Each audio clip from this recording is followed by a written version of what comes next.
Kitab Pati Paridah, muka surat 55, baris yang ketiga daripada atas. Muka surat 55, baris yang ketiga daripada atas.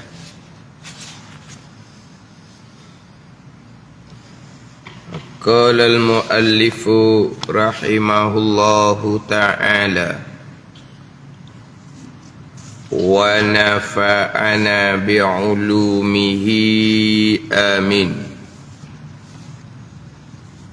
Karamah bagi aulia, karamah bagi aulia, dan wajib kita i'tiqad, dan wajib kita i'tiqadkan ada karamah bagi aulia, ada karamah bagi aulia. Di wak kurungan tu keramat, tu keramat, itu dalam kurungan. Pada ketika hidupnya, pada ketika hidupnya, hidup aulia, dan kemudian daripadanya, kemudian daripada dan kemudian daripada matinya, kemudian daripada mati aulia pada masa hidup, dan kemudian daripada matinya, kemudian daripada mati aulia, yaitu karamah, yaitu karamah, perkara yang menyalahi adah juga, perkara yang menyalahi adah juga tu sebagaimana perkara yang mencari adah yang berlaku kepada para anbiya, sebagaimana perkara yang mencari adah yang berlaku kepada para anbiya hak terdahulunya, hak dipanggil mukjizat. Jadi mukjizat, perkara yang mencari adah.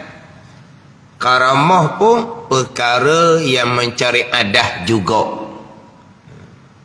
Ni kadang-kadang dalam kitab ni sebut pulak ni, dia Arabnya aidan, bahasa Arab aidan. Terjemahan kita kalau juga lain, kalau pula lain. Arab sebut aidan, kita terjemah dengan juga, kita terjemah dengan pula. Dua-dua terjemahan tu lain makna, lain. Kita pun nampak tahu lain dia, lain macam mana. Contoh, mari juga dengan mari pula, sama. Mari juga dengan mari pula ni sama, sama. Oh, lain sangat lah. Bukan lain, lain sangat. Mari juga dengan mana apa? Serupa dengan orang lain mari, kamu mari juga, tapi dua orang yang mari. Mari pula lain sangat-sangat tu. Mari pula seorang je mari tapi berulang. Mari juga, oh, mari juga. Mana pun mari juga. Makna orang lain mari, dia mari juga. Maknanya sama pada pihak mari. Kalau kata mari pula, maknanya tadi mari dah, lepas tu mari pula. Ni panggil apa ni? Berulang. Tapi hak marinya seorang. Tu kata juga pula ni lain sangat makna. Di sini dia kata juga, senanglah. Sebab terkadang lagi tak jauh ni Maksudnya juga, tapi diterjemah dengan pulau. Maksudnya juga, tapi bahasa Melayu lama. Pula, kalau kita ngaji kok, pula, yakni juga. Dia bukan juga dia. Tak ada K, tak ada. No, kita nak sebut payah. Sini, jing wau ge. J-U G-A tau. Juga. Juga tau. Kita tak jadi juga. Lepas tu pula Pewaulam. P-U-L-A. Pula tak jadi kita. Pulau. Baru sedap cakap tau. Kalau tak ada K tu tak cukup huruf. Jadi tak. Dia pulau juga tu betul jugalah, standard juga lah. Sama. Juga, pula, pulau, sama. Tapi Jawi tak ada. Pulau juga. Juga, pula. Jing waw ge sini. Pewaw lam, pula. Jadi kalau dalam kitab Jawi biasanya pula, yakni juga. Sebab apa dia terjemah gitu lain. Pula lain makna, juga lain makna. Arab aidan. Tu Arab. Nak terjemah pula ke juga ke, tengok tepatlah. Macam di sini tak boleh terjemah dengan pula. Terjemah dengan juga. Perkara yang menyalahi adah juga berulang. Juga ni serupa. Serupa dengan mukjizat. Yang bicara terdahulu mukjizat bagi anbiya yang kita bicara minggu lepas. Jadi mukjizat perkara yang mencari adah. Karamah iaitu perkara yang mencari adah juga. Apa makna juga? Seperti mukjizat. Mukjizat perkara yang mencari adah. Karamah perkara yang mencari adah juga. Tetapi beza di sini. Mukjizat perkara yang mencari adah. Karamah perkara yang mencari adah juga. Sama. Yang bezanya, tetapi nyata daripada orang yang soleh.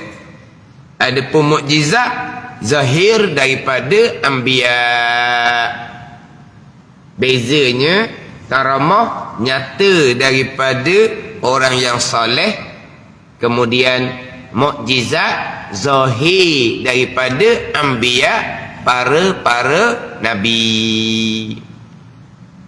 Zahir ke nyata ke samalah makna. Sama maknalah. Zahir nyata. Jadi mukjizat zahir daripada anbiya, karamah nyata daripada orang yang soleh yang beramal dengan hukum-hukum Allah dengan secukupnya. Daripada orang yang soleh yang beramal. Yang beramal ni sifatun kasyifah je lah.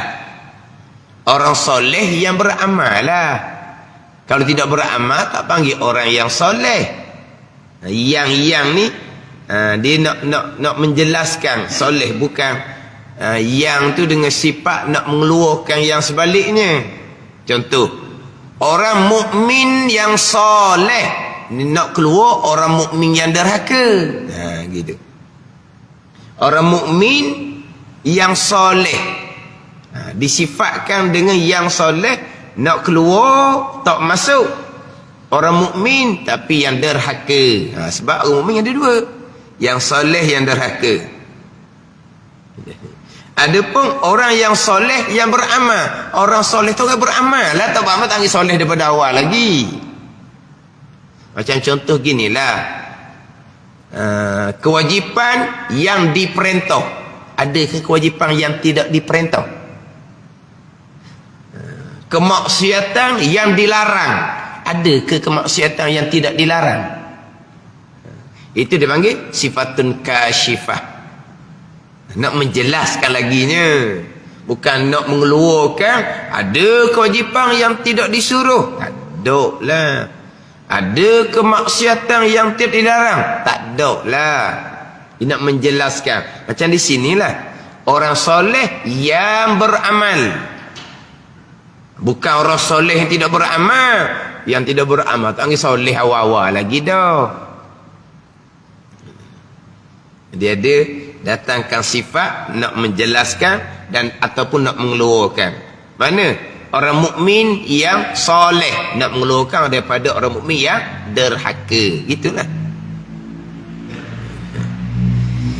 Nyata daripada orang soleh yang beramal dengan hukum-hukum Allah dengan secukupnya. Itu dia karamah. Perkara yang mencari adah. Yang nyata daripada orang-orang yang soleh. Ini di antara perkara yang wajib diimani. Mukjizat wajib diimani. Mukjizat wajib diimani. Sebab dengan dalil ayat Al-Quran berlaku mukjizat kepada para anbiya.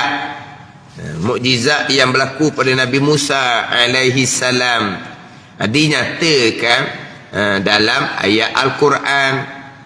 Mukjizat yang berlaku pada Nabi sallallahu alaihi wasallam nyata daripada hadis-hadis yang sahih, hadis-hadis yang mutawatir. Hak mukjizat yang berlaku kepada para mukjizat yang berlaku kepada Nabi sallallahu alaihi wasallam. Tapi mukjizat Nabi ini yang paling besar sekali adalah Al-Quranul Karim. Itulah mukjizat Nabi yang paling besar sekali. Al-Quranul Karim. Hak dalam kitab Faridah ni, Pati Faridah ni, terbelah bulan, keluar air terpancar daripada jari Nabi sallallahu alaihi wasallam.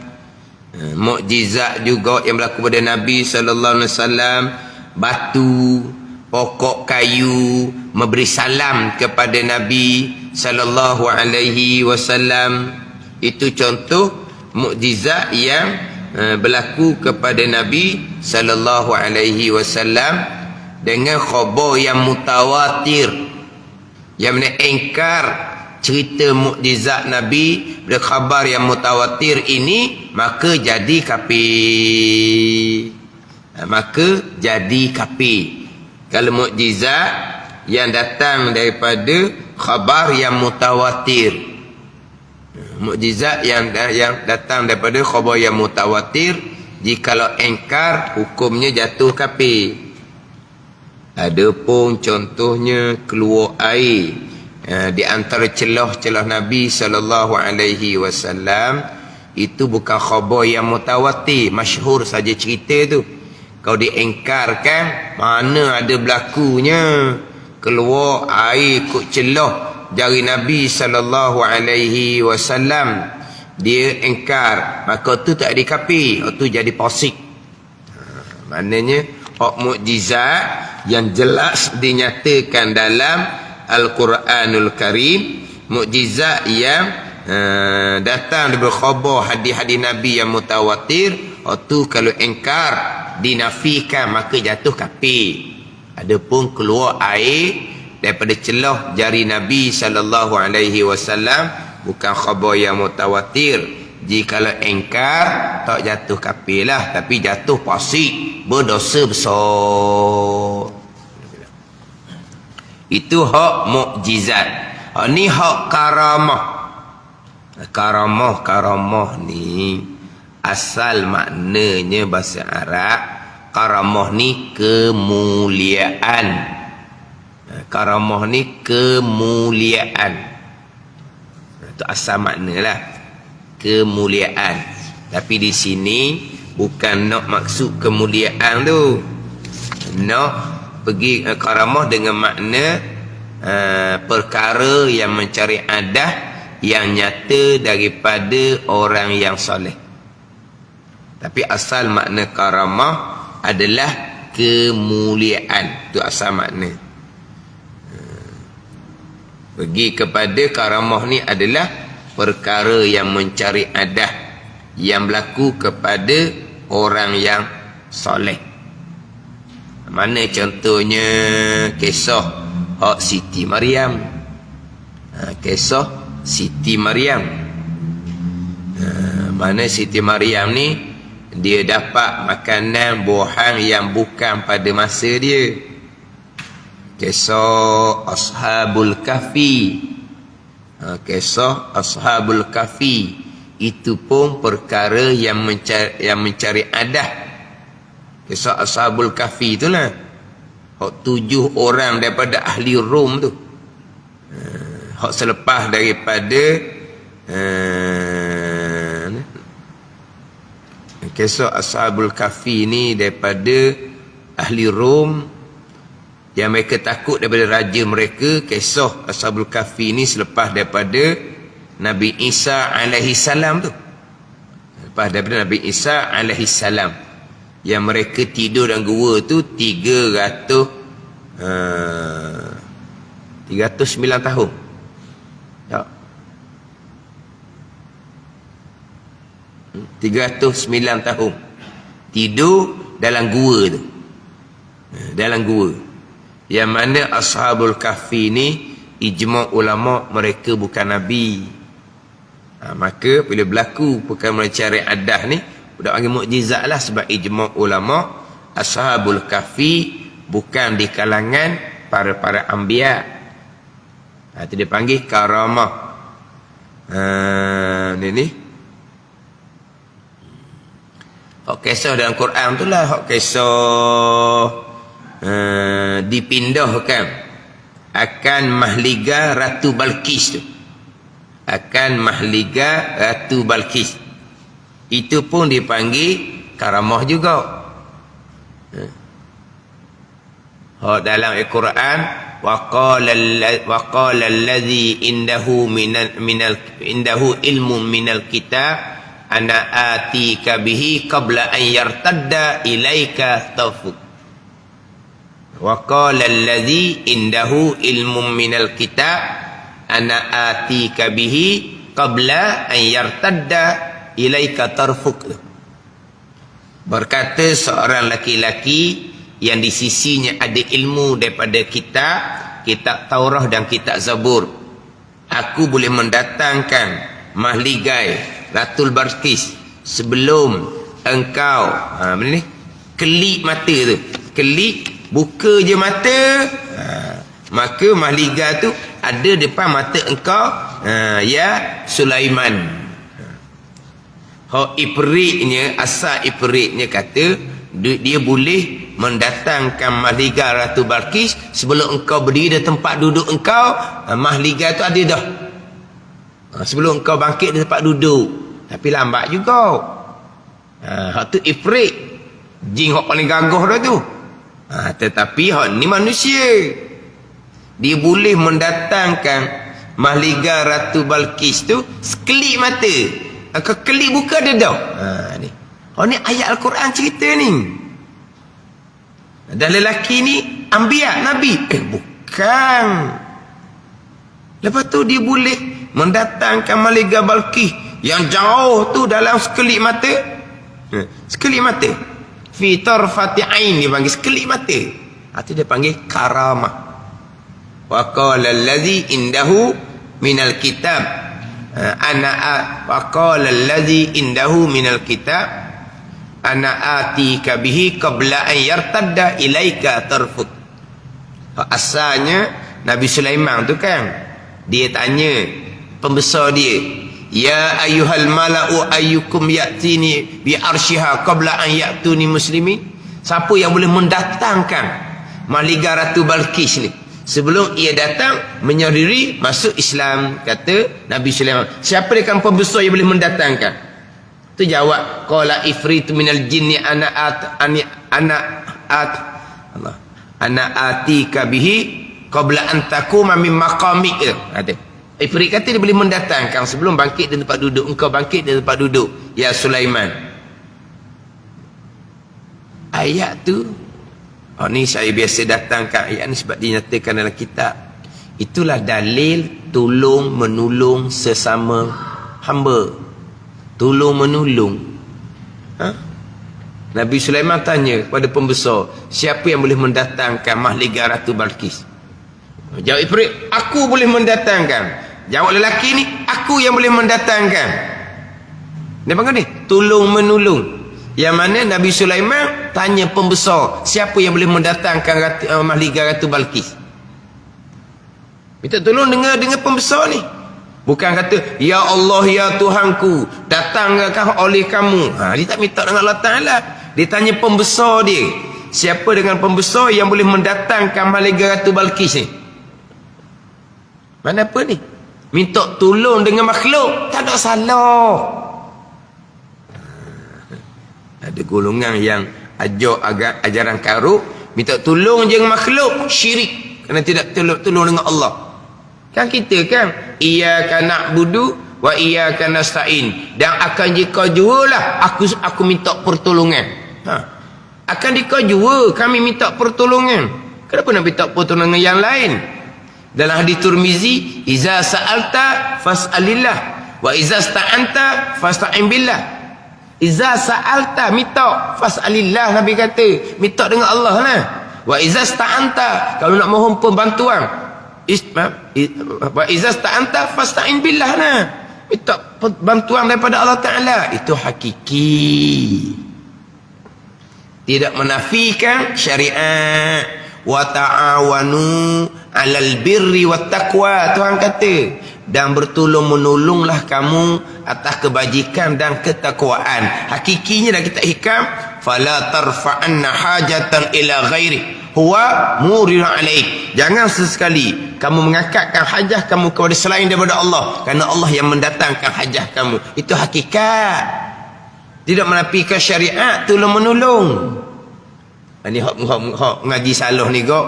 Banyak Tuhan orang kita ni ustaz.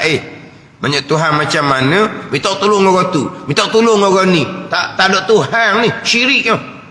Kata siaplah ngaji pesen ni. Dia menafikan hukum syariat. Tolong menolong sunnah Nabi SAW. Tiba-tiba disyirikkan tolong menolong. Bayangkan, karut tak karut? Tolong menolong ni sunnah Nabi SAW, syariat Nabi SAW, tolong menolong. Ada ketika kita wajib minta tolong. Ketika mana pula wajib minta tolong dengan makhluk asbab. Mana? Kita uzur, nak solat, kita wajib minta tolong supaya sempurnakan syarat untuk solat kita. Basuh najis ke, wudukkan ke, wajib minta tolong. Ke macam mana? Ya Allah, aku nak sembahyang, ya Allah, istinjakkanlah aku, ya Allah, gitu. Minta tolonglah. Hukumnya apa tu? Wajib. Tolong menolong sunnah Nabi SAW. Perintah Al-Quran, wa ta'awanu 'alal birri wat taqwa, bertolong menolong atas kebajikan dan ketakwaan. Salahnya dia mengaji, tolong minta tolong, syirik. Akhirnya orang ramai ni banyak Tuhan. Kata karut sungguhlah dia ni. Orang tua. Lepas tu haji tak haji minta tolong dengan anak menantu ke? Nak ke mana-mana? Memang anak menantu tak benar dah, saya pergi ke mana-mana sendiri. Sebab tak harap, takut tak jumpa jalan. Nak balik tak jumpa jalan, sebab ingatan tak kuat. Lepas tu haji tak ada minta tolong ke mak haji apa-apa hal. Memanglah suami isteri tolong menolong. Lepas tu bukan minta tolong makhluk orang panggil. Tak syirik ke? Tak banyak Tuhan ke? Senyap tak kata apa. Dia bengong je. Dia orang tua, dia terima ajaran karut ni kok. Dia nak betul balik tu, dia tak masuk dah. Dia tak masuk dah. Walah dia sendiri pun minta tolong dengan anak menantu nak ke mana-mana. Dia pun minta tolong dengan mak haji dia apa-apa hal. Suami isteri kan, bukan tolong menolong. Ke macam mana suami isteri? Minta tolong sikit. Minta dengan Allah. Suami dia kata. Lepas tu bini pula, minta tolong dengan Allah. Ada kita suami isteri.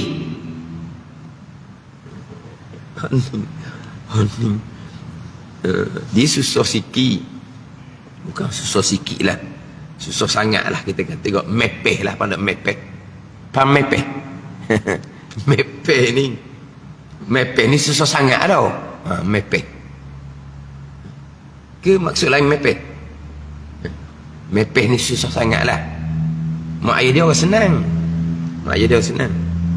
Jadi lepas tu susah sangat ni.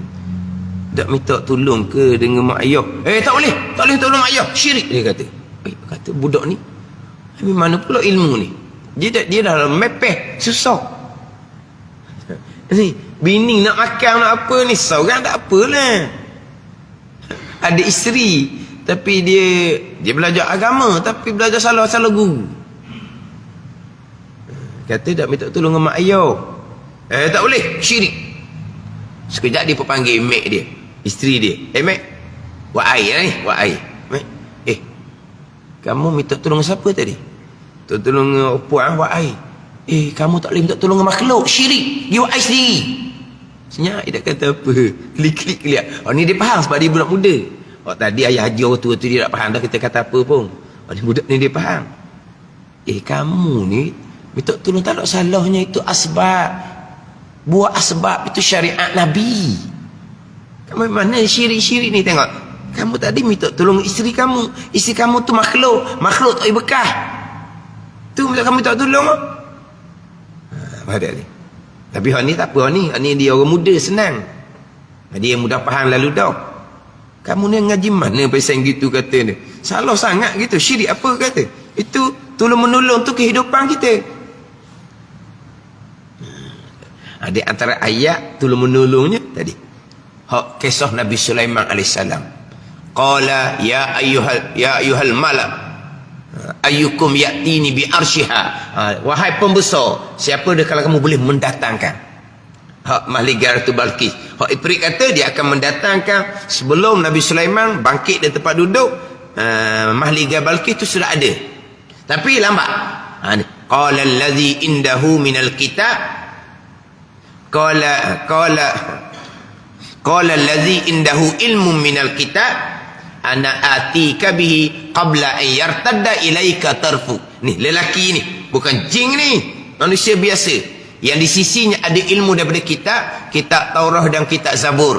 Dia boleh mendatangkan istana Ratu Balqis sekelip mata. Pada ni dia panggil apa ni? Karamah. Kalau Nabi Sulaiman yang mendatangkan Mahligai Balqis itu zahir daripada tangan Nabi Sulaiman AS, dia panggil mukjizat. Kalaulah istana Ratu Balqis itu sekelip mata sampai di tempat Nabi Sulaiman AS yang zahirnya daripada tangan Nabi Sulaiman AS, itu dia panggil mukjizat. Tapi hak ni zahir daripada seorang lelaki sahaja, bukan Nabi. Itu dia panggil karamah. Itu karamah dalam ayat Al-Quran. Wajib diimani. Dan wajib kita i'tikad ada karamah bagi aulia. Itu dia dalam kurungan tu keramat aulia.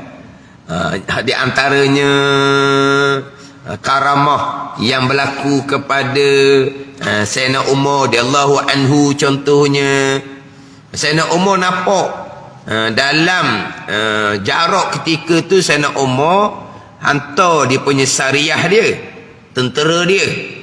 Jarak perjalanan tentera dia tu jarak sebulan.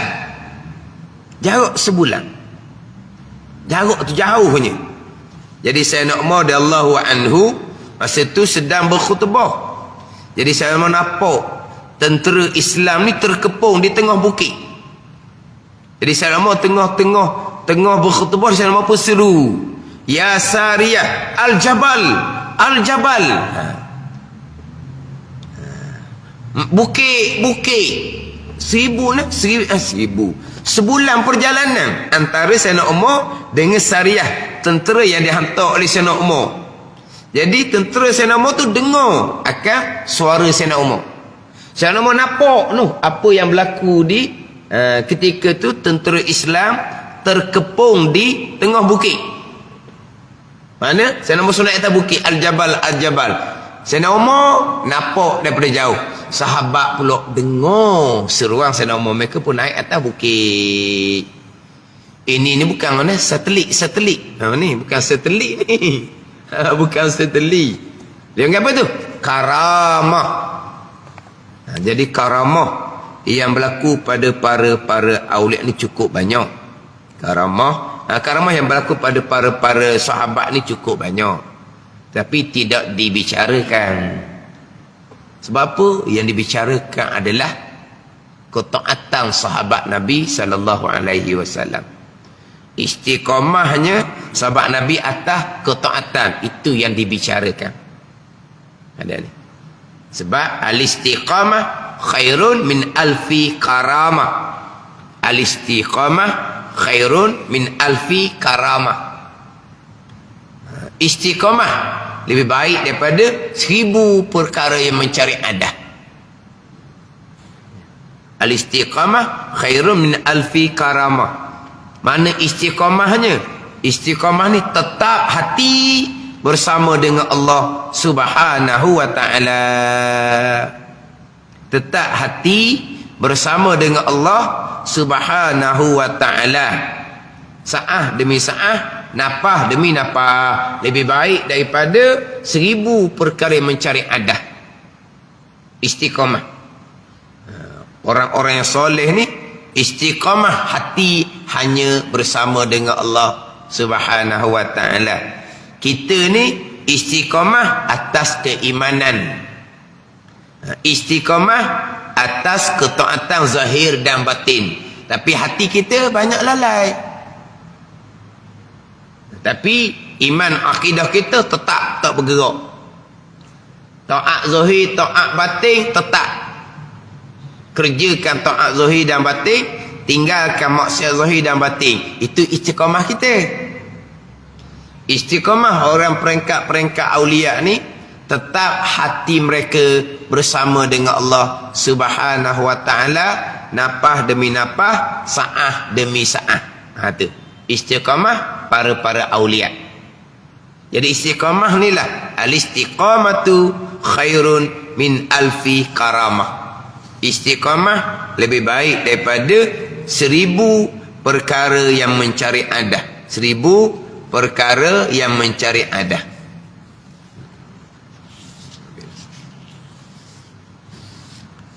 Dan bagi mereka-mereka para aulia ni, mereka tidak iktibar karamah perkara atas nama perkara mencari adah. Mereka dah iktibar. Sebab apa? Itu semua adalah ujian daripada Allah Subhanahu wa ta'ala. Itu ujian daripada Allah Subhanahu wa ta'ala. Perkara mencari adah ini menjadi ujian kepada mereka. Menjadi ujian kepada mereka. Sebab pada hakikatnya itu semua adalah fitnah, ujian daripada Allah Subhanahu wa ta'ala. Lepas tu mereka tak kira pada perkara mencari adah tu. Itu ujian. Bila berlaku perkara mencari adah, terkadang dia pun tupu kepada perkara mencari adah. Terhenti jalan untuk taqarrub ilallah, untuk hampir hati dengan Allah Subhanahu wa ta'ala. Perkara mencari adah, contohnya Tuhan beri ke dia tahu perkara gaib, tahu penyakit. Berlaku perkara mencari adah yang Tuhan perlakukan, dia boleh berubat. Contohnya dia boleh berubat. Ini ujian belaka. Akhirnya dia pun fokus kepada perkara mencari adah ni. Kerja dia berubat orang. Lepas tu dia nak hadap dengan Allah Subhanahu wa ta'ala, sudah terganggu sebab orang pakak mai rumah dia. Itu karamah sebenar lah. Bukan ilmu jin, ilmu sihir, bukan. Ada ni. Terkadang beramal berzikir boleh berobat orang. Itu terkadang bersekali dengan ilmu jin, bukan ilmu sebenar. Nak sebenar ni, sebenar. Tawi ke dia boleh berobat orang. Akhirnya dia fokus kepada orang beri tu. dia terhenti jalan untuk takarrub ila Allah. Kenapa? Sudah kufur dengan ujian daripada Allah Subhanahu wa taala. Lepas tu kan mereka boleh berobat kan? Mereka tak cari tu. Orang sakit ramai kan? Itu bukan kerja dia. Itu kerja Allah Subhanahu wa taala. Dah kerja dia hadap Allah Subhanahu wa taala. Itu kerja dia. Dia tak cari lain dah. Walaupun Tuhan beri dia perkara pelik, boleh merubati orang, kenapa dia tak gunakan perkara tu? Bukan hak dia pun. Sebab apa? Hak Tuhan belaka. Sakit, hak Tuhan buat. Sembuh, hak Tuhan buat, bukan dia yang buat. Ada ni. Dia fokus direct kepada Allah Subhanahu wa taala. Perkara mencari adah ni bagi mereka ujian. Bukan mereka nak kira tu. Hak duk mengaku awal-awal tu bukan aulia tu bukan karamah. Itu kita akan bicara tu. Itu istidraj ataupun sihir. Orang mari tu dia sengaja nak cerita. Dia sengaja nak cerita. Perkara-perkara pelik Mari, apa tujuan kamu mari? Dia cerita. Biar Allah dia tahu tujuan mari ni nak uji ni. Tengok betul Dr. Wali ni. Oh, dia tahu. Ni. Sama ada istidraj ataupun sihir. Kau dengar ni, kau tak ada lah rebah riba dah lah. Tahu penyakit. Padahal seseorang tu sentiasa teh darah. Kan orang sekarang kan teh darah hok ratus-ratus harga tu. Nak cari penyakit tak pernah pun doktor kata ada penyakit tiba-tiba datang jumpa dengan seseorang, dia boleh beritahu penyakit. Di teh sungguh fokus pada penyakit itu ada sungguh, tapi baru sikit baru. Mana kalau teh secara kesemua hok sikit tu takkan apa. Tapi oleh kerana teh fokus kepada hok ni, dapat sikit je. Macam mana boleh tahu ni? Kalau teh secara umum gitu memang takkan jumpa. Sebab apa? Sikit sangat. Tapi tahu daripada awal ni, alhamdulillah boleh berobat segera. Ni ada dah ni tu wali dah. Dah. Ni kadang-kadang dia nak cerita benda pelik supaya orang angkat dia, orang sanjung dia. Kalau tak aku dia wali, marah. Kena mengaku wali dalam internet, mengaku wali dalam FB. Mengaku wali. Saya wali, tak percaya. Mari tengok karamah saya. Saya tengok karamah dia.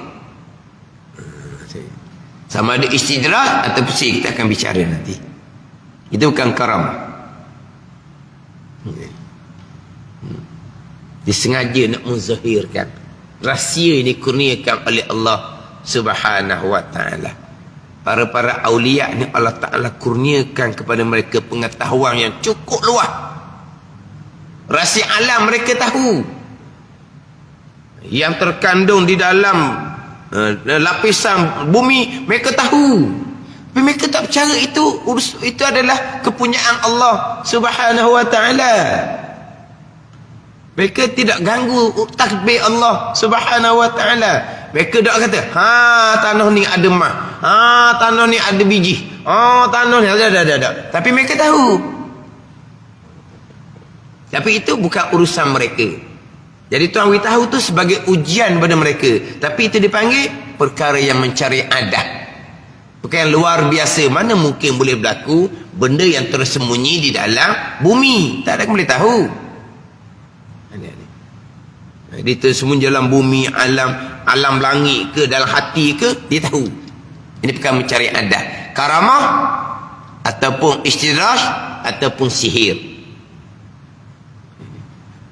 Sampai peringkat dalam perjalanan tu, apa-apa yang ditemui dalam perjalanan, guru dia boleh beritahu. Dalam kamu mari tadi, kamu terserempak dengan perkara ni. Mula-mula anak murid ni bangga sangatlah. Sebab tu dia boleh mengetahui. Padahal tu dia tu bersahabat dengan jin. Sihir. Bangga. Ni baru tu sebenar. Tahu dalam perjalanan dia tadi tu, apa yang berlaku. Dia tahu. Ni. Orang Melayu kita. Orang jahil. Bukan orang Melayu ni. Orang jahil. Kemudian timbul takutlah pulaknya. Kalau dalam perjalanan guru dia boleh tahu Sebelum perjalanan tu, apa yang dia lakukan di rumah dia tu, laki bini tu, guru tahu jugalah kali. Orang takut dah jadi. Ada? Mulasanya gembiralah. Ini guru yang sebenar. Istidraj ataupun sihir. Sihir dia bersahabat dengan jin. Siapa aja? Kerana Haji, mari daripada kampung saya sekarang. Dia tahu kita mari dari kampung mana ni? Tak beritahu lagi dianya. Jin dia beritahu. Tapi perkara yang mencari adah dia panggil. Tapi nak panggil karamah, kena cek pula situnya. Karamah ni macam mana?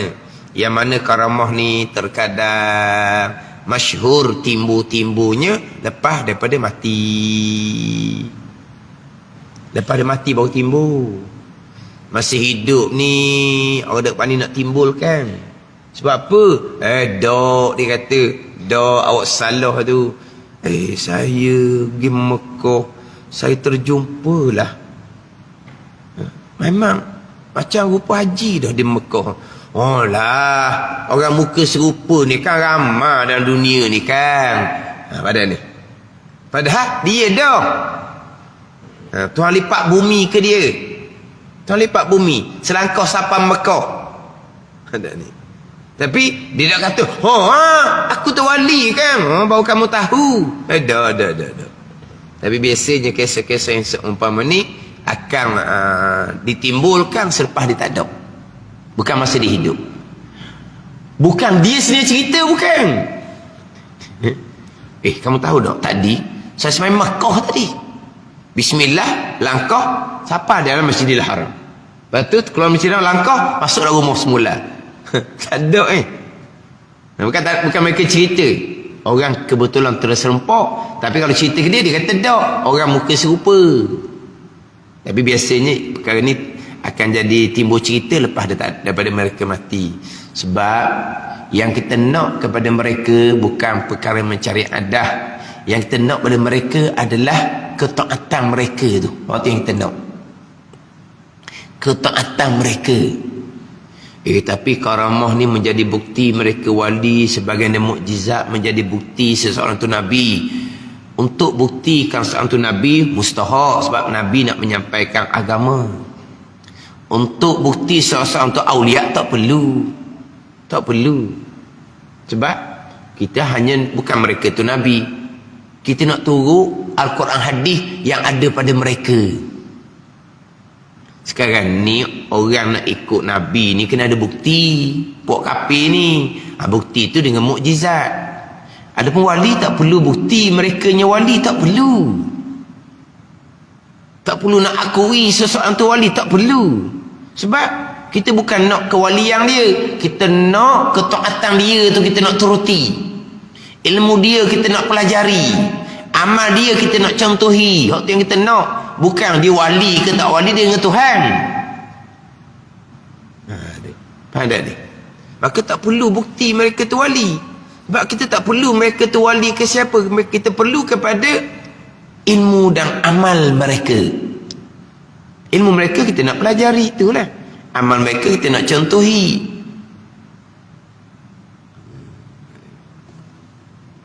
Sebab apa? Hakikinya wali ni makhluk Allah, sama dengan yang lain, tapi mereka dipilih oleh Allah Subhanahu wa ta'ala. Jadi karamah ni bagi aulia pada ketika hidupnya dan kemudian daripada matinya. Pada mati pun boleh berlaku perkara yang mencari adah. Mana iaitu perkara yang menyalahi adah juga, tapi nyata daripada orang soleh yang beramal dengan hukum Allah dengan secukupnya. Kemudian daripada mati. Kemudian ada mati ni boleh berlaku perkara mencari adah. Begini sahaja. Masa aulia hidup berlaku perkara mencari adah. Selepas aulia mati berlaku perkara mencari adah. Hanya zahir nyata daripada mereka, hakikinya daripada Allah. Allah yang pelakukan. Ada ni. Masa hidup, hidup ke? Aulia ni hidup ke? Aulia ni sudah mati ke? Aulia tetap hamba Allah yang lemah.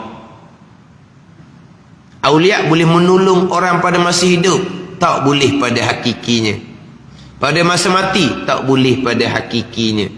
Tapi masa hidup, aulia tu boleh menolong, Itu pada zahir sahaja. Hakikinya pertolongan tu datang daripada Allah Subhanahu wa ta'ala. Hakikinya datang daripada Allah Subhanahu wa ta'ala. Ialah terkadang awliya ni berlaku dalam keadaan kesempitan, berlaku dalam keadaan terdesak, darurah. Mereka boleh menolong orang ramai. Nyata daripada pertolongan awliya berlaku perkara yang mencari adah kepada yang menolong orang ramai pada masa mereka hidup. Mereka hidup ke, mereka mati ke, yang berlaku tu adalah perbuatan Allah, hanya nyata zahir saja pada mereka. Jadi sama ada awliya ni hidup, awliya ni mati, mereka adalah hamba Allah yang lemah. Terkadang lepas daripada kematian seorang awliya, dikebumikan pada satu-satu tanah perkebumian. Selepas dikebumikan pada satu tanah perkebumian tu jadi pelik kawasan, jadi berseri, jadi macam cerah, jadi macam orang ramai minat datang. Walau sebelum tu perkuburan tu agak sunyi sepi. Lepas dikebumikan awliya ni, jadi perkuburan tu jadi macam meriah jadinya. Orang suka datang, orang bersih kawasan, orang sentiasa ziarah. Kata ni pelik ni. Sebelum dikebumikan seseorang awliya, tempat tu tempat yang sepi. Ini perkara yang mencari adah, Allah yang lakukan selepas daripada awliya ni sudah mati. Tapi waktu semua datang daripada Allah Subhanahu wa ta'ala. Semasa mereka hidup, selepas mereka mati, berlaku perkara yang mencari adah. Itu dipanggil karamah. Daripada orang yang soleh, yang beramal dengan hukum-hukum Allah dengan secukupnya. Oh, ni orang yang beramal sungguh-sungguh ni. Ilmu dia cukup molek-molek ni. Ni wa'amah pegangan pun tak belajar. Wa'amah hak pekoh pada ain pun tak belajar. Tasawuf pada ain pun tak belajar. Wa'amah dia nak berlaku benda pelik di dia. Sebab dia nak jadi tok wali. Dia jadi tok wali ni hebat dianya. Berlakulah perkara yang mencari adah. Tapi ianya bukan orang yang soleh. Sebaliknya dia orang yang fasik. Itu dia panggil istidraj. Nanti kita akan bicara khusus lah berkaitan istidraj ni. Sebab apa dia orang fasik? Dia jahil fadha'i akidah, fasik. Dia jahil fadha'i fiqh tasawuf, fasik. Orang yang berakidah Mu'tazilah tu fasik.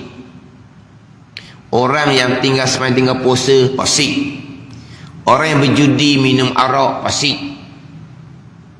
Orang yang duduk dalam keadaan berdosa besar ni, orang fasik ni. Orang fasik ni makruh kita jadikan imam. Makruh kita makan sembelihan dia. Orang fasik. Orang yang derhaka pada Allah dengan meninggalkan kewajipan, dengan mengerjakan perkara yang haram, dosa besar, ataupun mengekali dosa kecil. Ni orang fasik.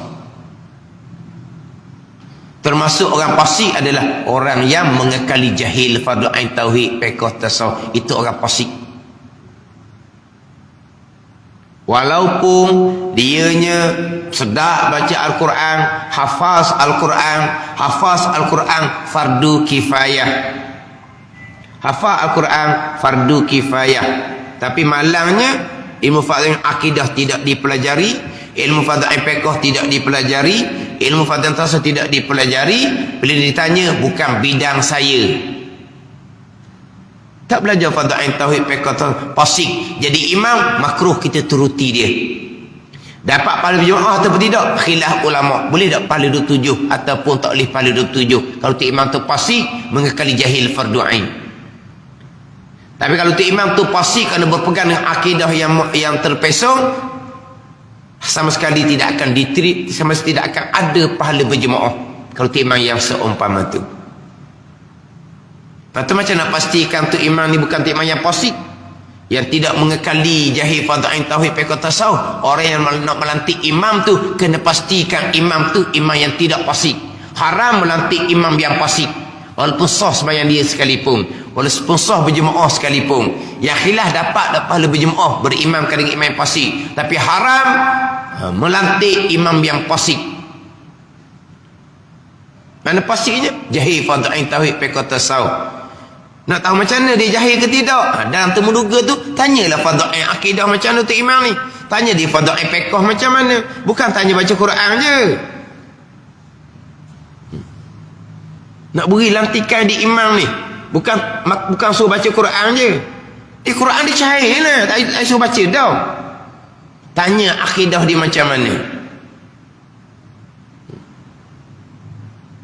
Nak jadi imam, saya ni nak dapat tauliah mengajar pun suruh baca Quran. Bukan tanya bab akidah, suruh baca Quran. Nak tauliah mengajar ni suruh baca Quran. Masa tu mikir nak tanya, mikirlah hati. Dia sedap sangat suruh baca Quran ni. Kita tanya dia akidah Quran macam mana. Boleh tak agak-agak? Dia temuduga kita temuduga pula dia. Boleh tak saya temuduga awak pula? Dah awak nak temuduga saya, nak awak layak awak nak temuduga. Saya nak tanya awak akidah Quran macam mana. Boleh tak agak? Tapi tak mau balah lah sebab kita nak ke dia. Dia kan dak dulu pula tauliah kitanya. Dengar je lah. Gini dia nak tauliah mengajar. Suruh baca Quran. So bacalah kitab tauhid ke, tak usah baca kitab payah. Tanya soalan-soalan tauhid, hak asas-asas. Tanya soalan fiqh hak asas-asas. Tanya hukum akam solat berjemaah hak asas-asas. Tanya hukum akam Jumaat hak asas-asas. Tanya hukum akam khutbah. Itu imam ni kan? Tanya. Tak sudah tanyalah hukum muamalah munakat janayah tu. Jangan tanya pula hukum faraid. Dia nak duduk imam je. Apa nak tanya hukum faraidnya? Tanya hukum akam. Semayanglah pada dia duduk imam kan? Tanya tu, bukan hanya suruh baca Quran je. Nak pastikan imam ni tauhid dia comel, fiqh dia pandai. Tanya pada tasawuf. Sepatutnya tu imam. Tanya hak asas-asas. Orang nak mengajar, nak mengajar, suruh baca Quran juga. So baca Quran tu kita ada depan tu, dia tak payah baca. Tak apa. Ada dah orang tanya tu baca kitab, tak payah. Tak payah pula baca kitab. So baca Quran macam dia tu imam pula kita ni. Apa tak tahulah, wallahu alam. Tapi nak bagi lantikan imam, haram lantik imam yang fasik. Mana fasiknya? Jahil fardhu ain tauhid fiqh dan tasawuf. Itu orang fasik. Jadi kalau orang ni jahil pada yang tauhid berkata dia orang fasik, dia wa'ama, berlakulah benda mencari adah. Itu bukan karamah sebab berlaku daripada orang fasik. Dia panggil istidraj. Karamah ni nyata bukan mencari adah tu, nyata daripada orang yang soleh, yang beramal dengan hukum-hukum Allah secukupnya zahir dan batin. Dalam kitab Bidayatul Hidayah dipanjanglah cerita karamah nyata daripada aulia. Siapakah aulia? Dipanjang cerita. Siapakah aulia? Yakni kekasih Allah Subhanahu wa ta'ala. Jadi bukan mencari adah yang berlaku pada orang soleh, dia kalangan aulia illah. Itu dipanggil karamah. Dipindah pada tajuk malaikah, dan wajib etika ada bagi Allah malaikah. Ini sambung kepada pembicaraan rukun iman yang kedua.